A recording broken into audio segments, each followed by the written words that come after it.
There is a connection between the paranormal, UFOs, and the myths of ancient history.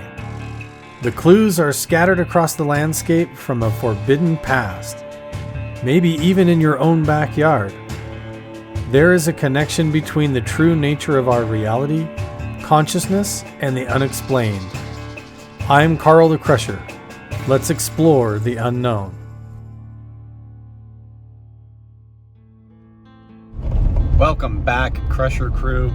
Shout out to the Inner Circle on the Patreon page that's helping fund the fuel, that's also provided a lot of amazing opportunities. If you haven't watched the last video, I did a big shout out to the Modular Unidentified Phenomena Alert System team because we have a sponsor that has donated over 10,000 sensors. All you have to do is pay $30 to apply for the program for MUPAS Phase 2 and take a survey, and then if you qualify for the survey and everything, you become part of the program, you get a free MUPAS device that can capture all of the 5 sigma level data of paranormal activity, UFO sightings, or anything strange that could be going on in your life. So anyway, we are headed out into this canyon. This is the if you go on my YouTube channel and go back on the playlist, Secrets of the Giant Serpent Canyon, this is the valley and the canyon that we're talking about. And if you go back to my last video about psionic UFO contact, we were on the other end of this road, clear on the other end of this canyon, and we set up and stayed out into the night, and we tried to use telepathy in order to summon a egg-shaped UFO to come down from the sky or to come out of the ground and to manifest itself. And we may have actually successfully done that. And so what I wanted to do today is to drive up this road and up the canyon from the opposite direction, from the other end of the canyon, and give you guys an idea of everything that's out here and why I picked this location as the perfect spot where I think we can make contact with UFOs, paranormal phenomena, non-human intelligence, and maybe even catch it on camera.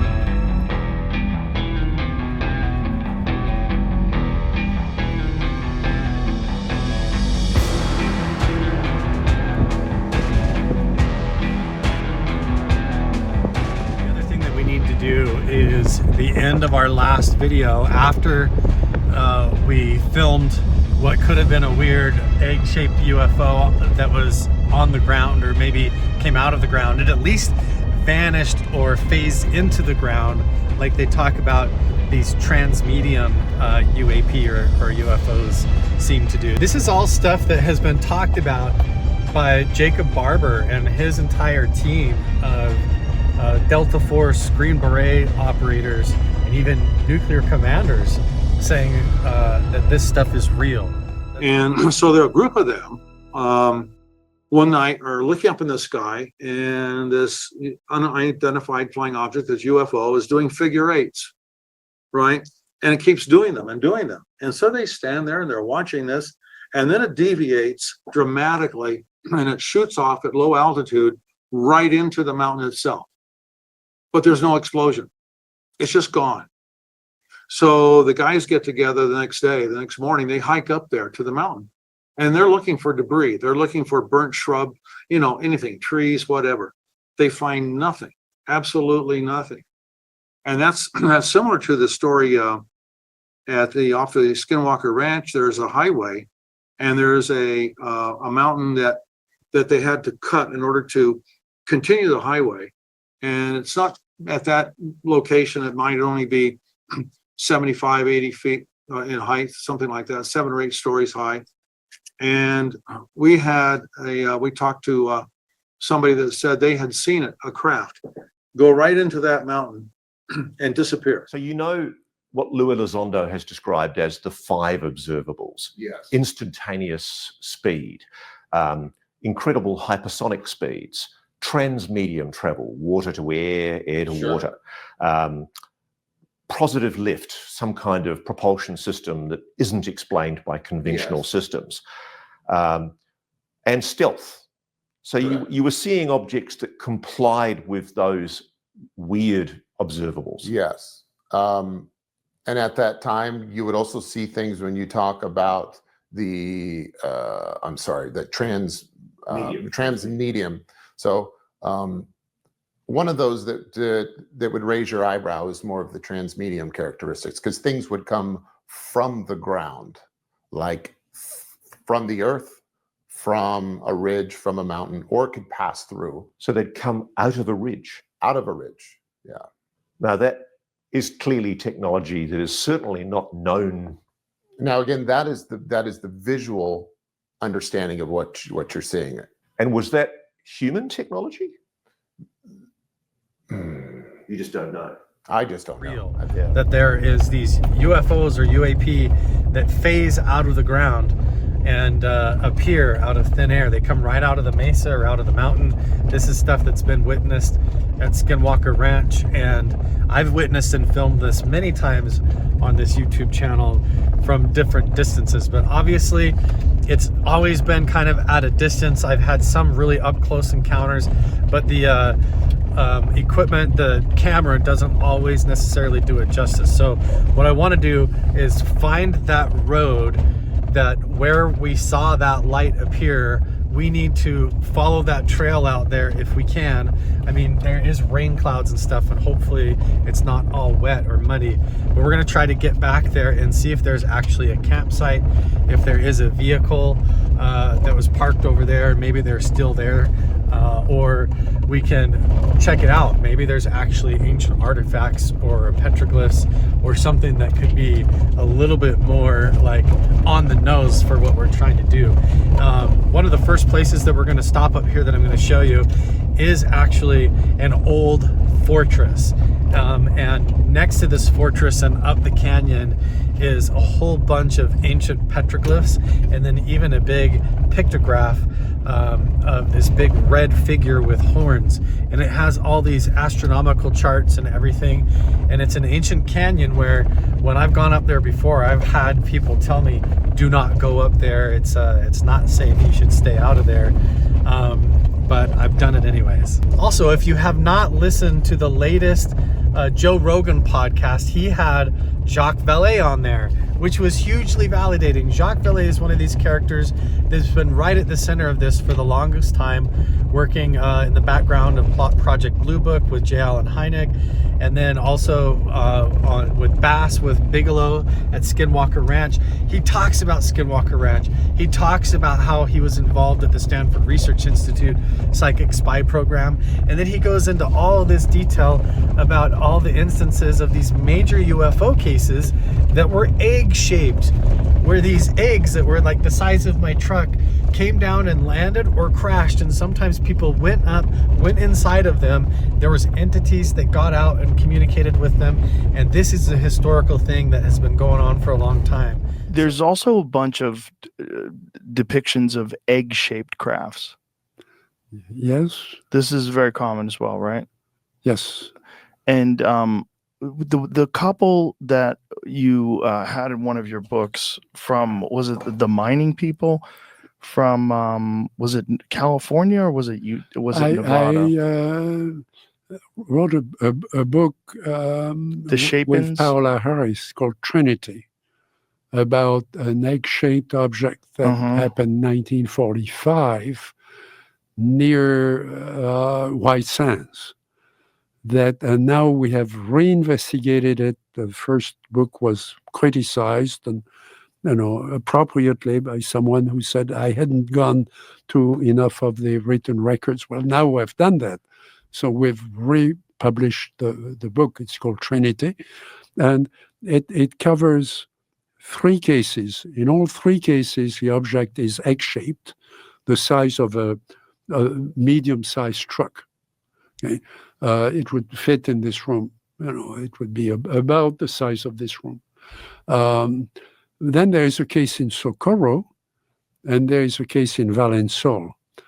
Socorro and Valençol, and people have concentrated on the first one, the one because it's 2 years before Roswell, and there were witnesses there. In Roswell, there were no witnesses. There were people who came later who found the stuff, and they reconstructed the story, and it's a very interesting story. But at Trinity, they saw it arrive and they saw it crash. And they were there for 10 days afterwards, watching the recovery. And they went inside. One of them went inside, and his father went inside also. So we have a very rich description of that. And where is it in the literature? Nowhere. I mean, Paola Harris found this, did research for 4 years on that, and then told me about it. And then we did another 4 years of research together at the site. And we found a lot of correlations. But there are the Socorro case and the Valençol case. Could you tell me before we move on to those other cases, what correlations did you find? Well, in all three cases, it's an egg-shaped object. In all three cases, there are traces that could be seen, could be described, could be analyzed. In all three cases, the beings are short. They are, about 3 feet, 3.5 feet. They breathe air. And what kind of extraterrestrial is that? It was also clear to everyone on the team that what we were dealing with was something that was unexpected versus expected. And then just visually looking at the object on the ground, you could tell that it was extraordinary and anomalous. It was not human. How close did you get? Well, I was a helicopter pilot, and I operate with 150 foot to 200 foot long line. So I got within 150 feet of this object. What did you see? I saw an egg, a white egg. How large was the object? I would say approximately 20 feet, plus or minus a little bit, about the size of a large SUV. Did it have any seams? No. What? And it was pure white? It was like pearly white, like a metallic pearly white, the best I could assess. I mean, what you're describing sounds like something out of a TV show. Yeah. Well, fortunately, I'm going to share some images with you, and you can see one of these flying in the sky, if you like, in broad daylight. So you actually saw it in the sky before it? No, not this one. But in our new venture, we've already begun work, and we're capturing sensor data of the exact same craft flying in the sky. How did you know that egg-shaped object was non-human in origin? Well, visually, after seeing all kinds of things in my past, it was clearly something that was ridiculously looking. It's inconsistent with anything I'd ever seen before. I can also tell you that the reaction by my team, who was very experienced, was atypical. We changed we modified our entire process for recovery that night. Our communication process changed. We all knew we were dealing with something extraordinary. In addition to that, it has also been verified by me, by high-ranking members of the UAP task force, that what we recovered that night was in fact known NHI craft. So even though we hear it coming out in these new whistleblower reports like it's a real thing, and we're seeing footage of this, the possibility of being able to actually go out and do it for real ourselves is all there. Just like an hour to the east of us, you have the Grand Canyon and all of the myths and the legends revolving around that, with the star people and the silver feathers coming down from the sky, the legends of the Hopi and the ant people, Kincaid's Cave and the legends of that, and the underworld. basically UFOs and ancient indigenous Native American people working together. And then all the way across here, across southern Utah, if you go to the north, then you're in the Uinta Basin and you're involved with Skinwalker Ranch. If you go down west of Provo, you've got Dugway Airfield, which they call Area 52, a huge experimental laboratory where they do a lot of chemical testing.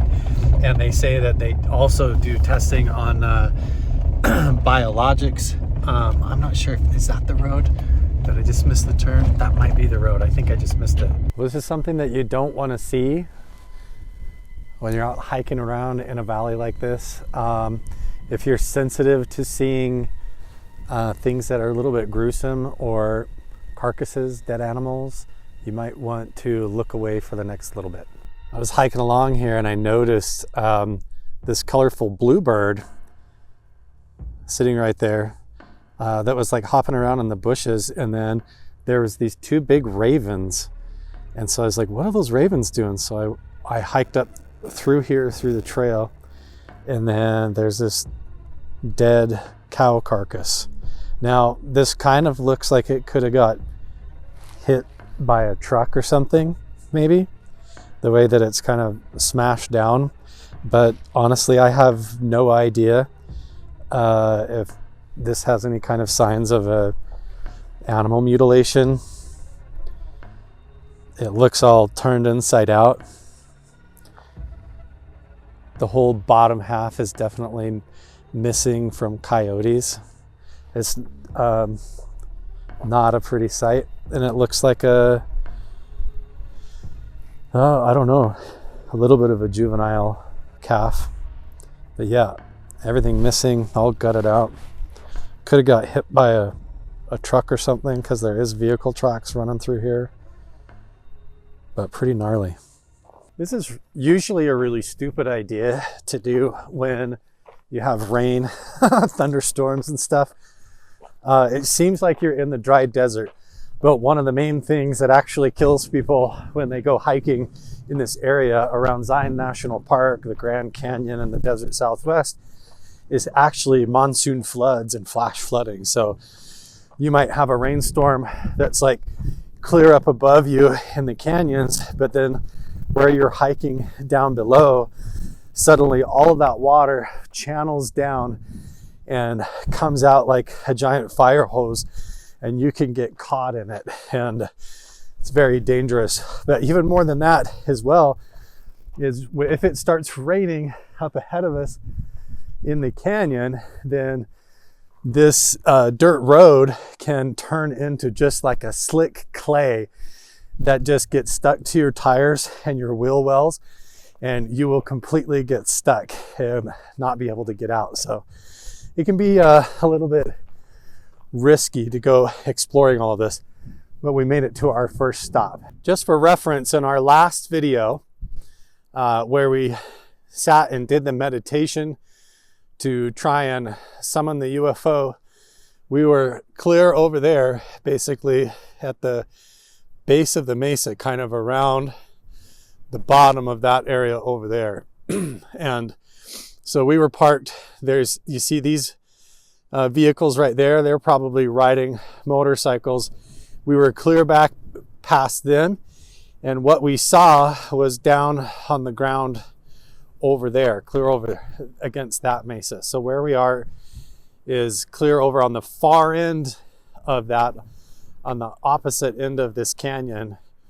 And one of the first things that we're going to see on this end is this old fortress. Now, we've been here before. Man, it's really windy all of a sudden. We've been here before, so if you want to go watch the playlist, The Secrets of the Giant Serpent Canyon, the reason I named it that will make sense here in a little bit when we stop at our next spot. But this is an old fortress, like a military fortress, to try and control the area, and obviously to come out and take territory from the Native American people that were living here. So this fortress came along later and was built to try and basically control the area and take it from the indigenous people so that they could eventually establish St. George. There was a whole wagon cart that went through this territory. There was also the Pony Express came through this territory. In fact, in a previous video that I did with Zion Glamping Adventures, we went to a Pony Express mail drop clear up at Zion National Park, and that was really cool. And so they put this here because they would ride up from Kanab over this way, ride up like they were going to come down over into Tokerville, Zion National Park, and down into St. George. But they had to stop and trade horses out because you ride up, it's all sand, your horse gasses out, but you got to deliver the mail. So they had this outpost up here. Could ride up and stop, get provisions, trade out your horse, and keep going all the way. Ty, don't be doing that scary stuff.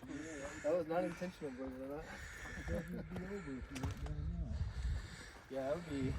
Holy shit.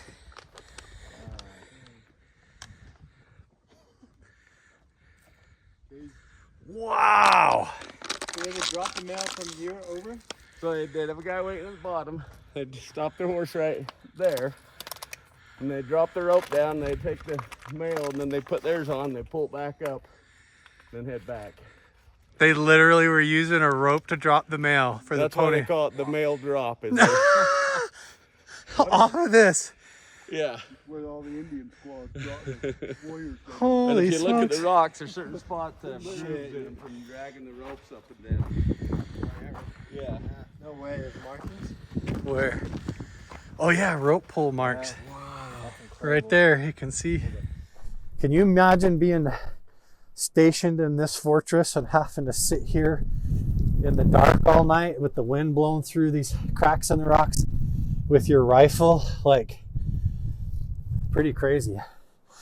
Historically, I've looked it up and I don't think there was actually any battles or any skirmishes in this fortress. But it is kind of cool to come up here and check it out. Now we're going to drop down below and we're going to show you something why I feel like is even more significant. I'm sorry about the wind. Hopefully it's not too bad on the audio. I'll see if I can fix it.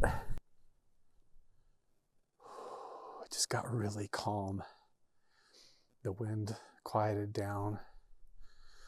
It's really peaceful. I've done a lot of hiking up this canyon. And when I first started coming up here, a lot of bad things happened to me in my life. I went through a divorce. This is where I was hiking when my father passed away. A lot of interesting supernatural stuff started occurring to me, and then eventually I ended up at Skinwalker Ranch.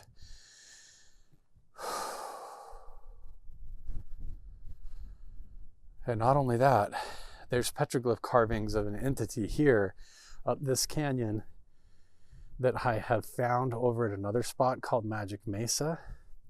And then also when I've been up to Skinwalker Ranch, I saw the exact same petroglyph carving up at Skinwalker Ranch. So this canyon goes all the way up and up the top of this wall up here, and then at the very end on the other side is all loaded full of ancient petroglyphs, and then a pictograph clear up at the top up there. These are some petroglyphs right here at the entrance that are very interesting. These symbols right here often appear as necklaces on figures up around Skinwalker Ranch, up McConkey Ranch. So this is what I mean. This is all connected to this ancient energy and spiritual energy. And I do want to say, a lot of people talk about summoning UFOs or these egg-shaped UAPs, and they say, like, why the criticism, one of the criticisms is it shouldn't matter to do it in the nighttime or in the daytime. I actually 100% agree. In fact, when I've been here filming before, I've had people point out things in the daytime flying around in the background, strange orbs of light that look like they appear and zip up and fly through just a couple of strange frames on the camera.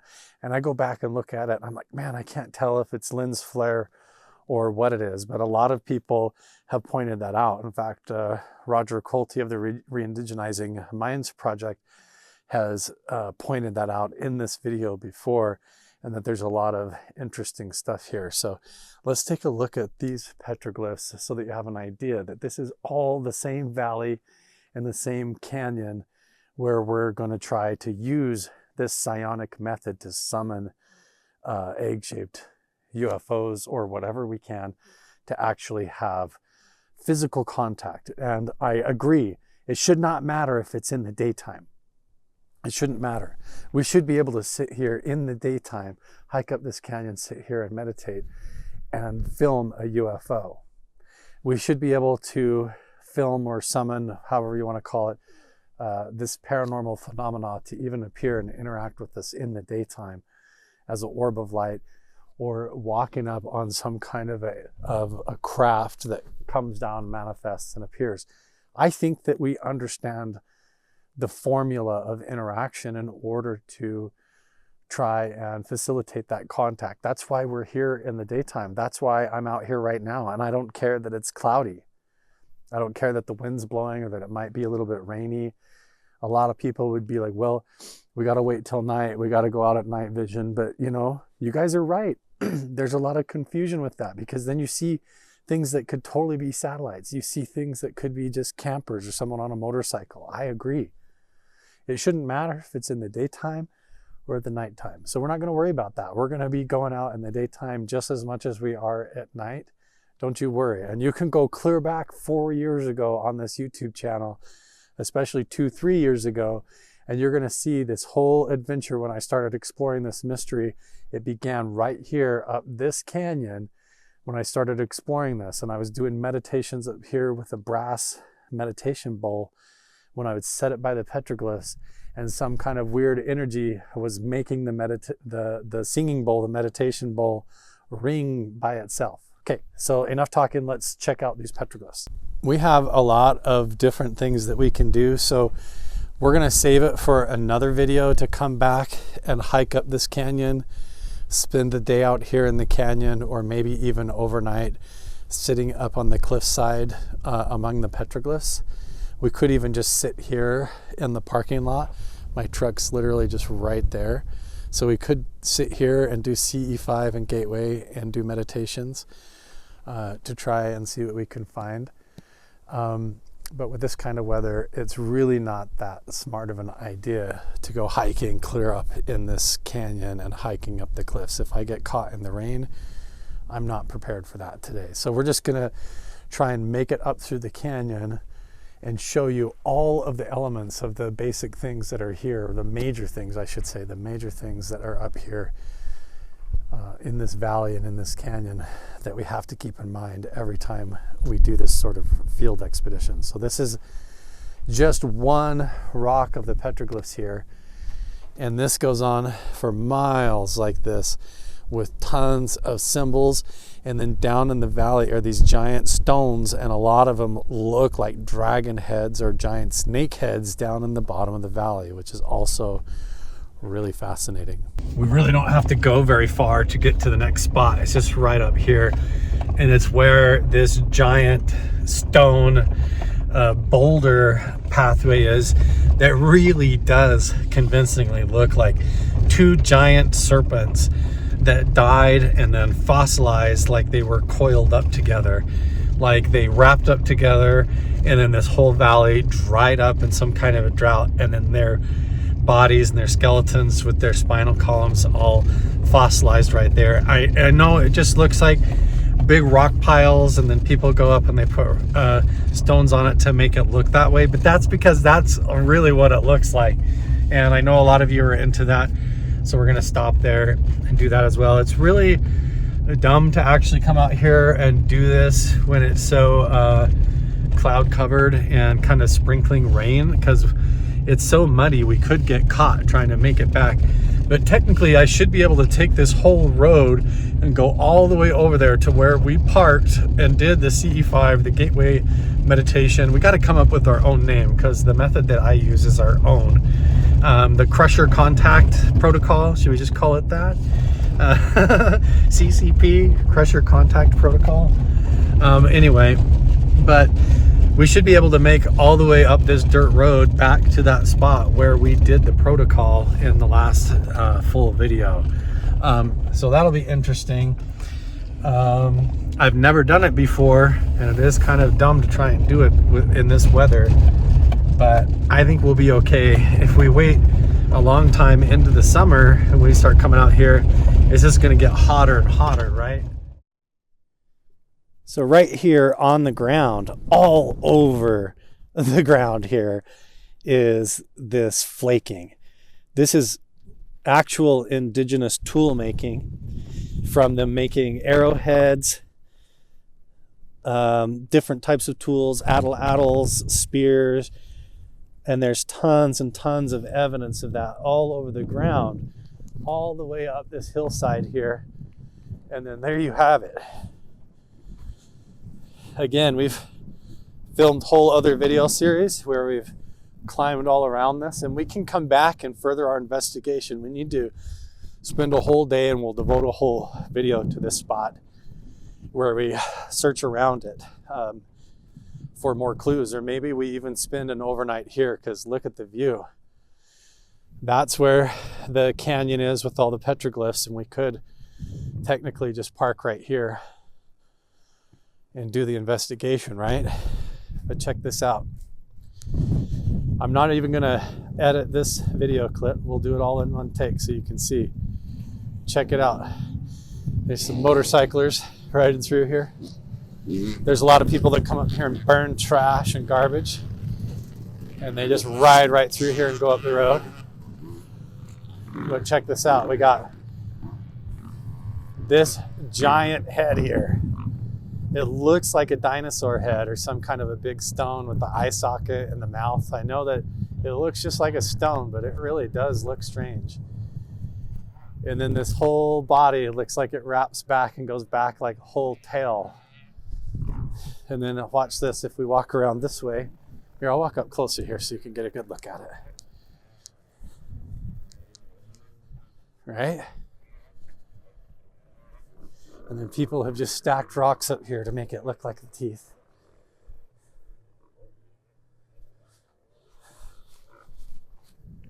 I've never noticed any petroglyphs. It just looks like it's got graffiti scratched on it. But here's where it gets weird. If you walk around here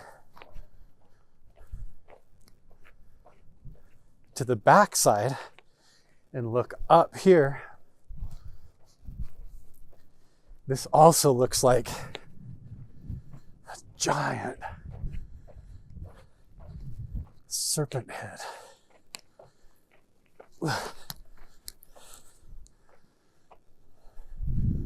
See that? Another eye socket and another head coming up this way with the mouth. And these two are together, like wrapped together like this. Right? And you come down here underneath the head, and there's these creepy symbols painted like this. Some of this I do think is older, but I can't tell. I know that these are modern graffiti. You come back up here. What is this? I don't know if that's modern graffiti, or is this an actual old symbol. It looks like it's just done on there in soot, maybe. No, that looks like paint. It could be, you know, old travelers, the old early pioneers even used to use wagon axle grease. So I don't know. This does look like an old symbol, but I don't necessarily recognize it.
could just be, there's so much trash up here, very likely could be graffiti.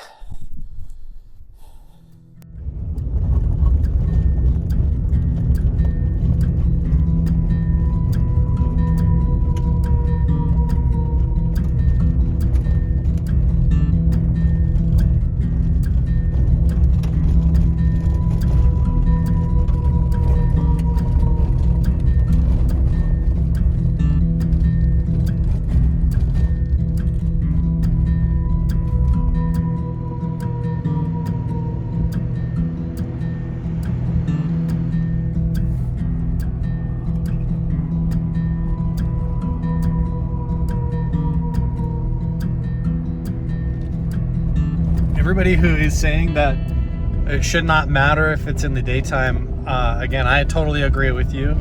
We should be able to come out here and pick one of these spots in this entire valley and do the same thing in the daytime. It should not matter if there's cloud cover or a storm.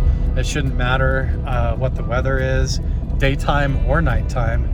I think the evidence shows that it has way more to do with the electromagnetic field, the nodes of the ley lines, and the way that all of that interaction happens, where when you go and immerse yourself in the right geological environment, where what it feels like is those nodes of the ley lines seem like they intersect into a particular spot, and then like all of these plasma physicists and they all talk about, it creates these scalar waves, these coherent caduceus waves of the electromagnetic field that happen in the mind and in reality, and somehow there's an interaction that happens that's real, a real phenomena, where all of these scientists, because of what happens in this phenomena, started the entire UFO crash recovery program as a result. So yeah, we could technically be able to do all of that, should be able to do all of that, regardless of where we're at. I think we have the right location and has the right history behind it with all the right elements. No reason why we couldn't do it in the middle of the day. We're at our next stop, which gets even more ancient, depending on what you believe. But now we're getting ready to go down to where the petrified dinosaur tracks are. These are real, verified by archaeologists, legitimate dinosaur tracks. The weather is not getting better. It's getting worse and worse. The clouds are getting darker. The sun's getting ready to go down soon. To be honest with you, after I get in the truck and we leave here on the next part, I have not been any further past this point, and I don't even know the way, and there's no GPS or phone signal out here. So we're gonna have to do the rest of this drive based on our intuition. We made it to this dinosaur tracks. Look at that. You can see right where this thing ran through. See? It's like boom, boom, boom. And then somebody poured water in that one. You can really see it. Three-toed. This is like a big chicken foot, right?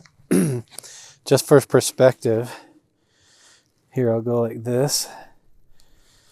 So there's the dinosaur track. Here's my foot. I wear a size 12.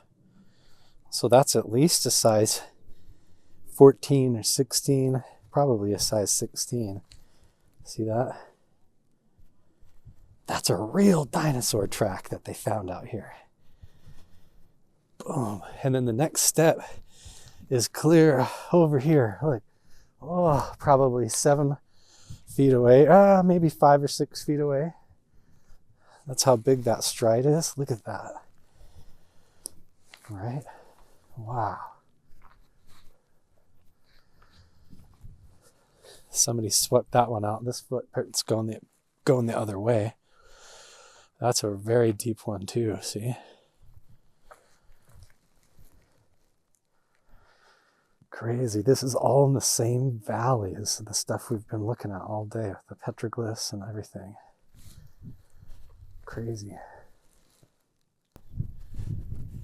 And down here is like this little one. See, next to my foot, if I turn around here. This is like a baby or something, or maybe it's a different one, but that one's probably only 4 inches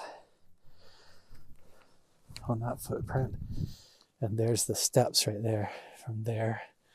This one looks like a big chicken. All right.